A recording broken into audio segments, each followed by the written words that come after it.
So hello, the presentation going to be about labor and fuel cost. This is group 1 and our group members are Zeynep Baykal, Aybike Çetinler, Senem Birdal and Göktuğ Demir. So before starting the presentation, I want to go over from the content. So first of all, I will be talking about the labor fuel and operating costs of airlines. Secondly, labor fuel costs as percentage of total operating costs. Third, the ways to reduce labor costs as percentage of total operating costs. And finally, cost savings and opportunity costs. So in this table where we examine the labor costs, fuel costs, and total operating costs with the data of various airlines, which are KLM, Virgin Australia, Cathay Pacific, and AirAsia. When we compare the labor costs of the airlines in the table, we see that the airline that allocate the most budget is Virgin Australia, with approximately through 264,000.9 million euros. And when we make the same comparison for fuel costs, we see that AirAsia leads the way with 269.4 million euros. And for the total operating cost, the ranking is formatted as follows: AirAsia with 1,363,017 million euros, Virgin Australia with 630 million euros, and Cathay Pacific with 15.8 million euros, and lastly KLM with 5.4 million euros. So we also analyze the labor cost and fuel cost as percentage of total operating costs for each of airlines.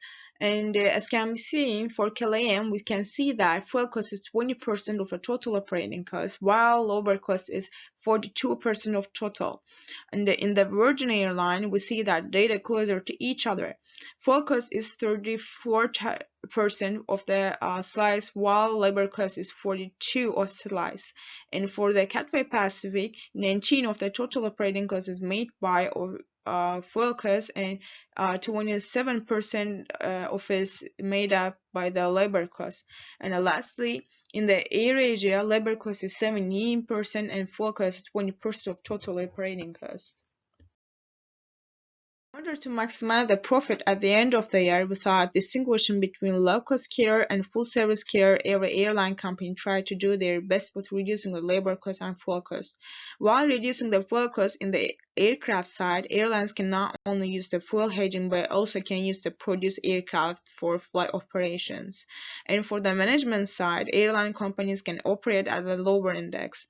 And with the purpose of reducing labor costs, airlines companies can assign multitasking jobs to employees and reduce personal usage with technology, like encouraging customers in order to buying tickets online, and they can redesign and control our working hours.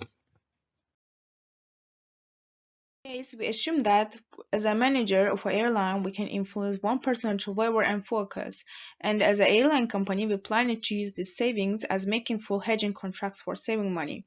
Moreover, we can use software for human resources instead of manpower. Lastly, better align their crew work schedules to our network structure. And these are our references, so thanks for listening.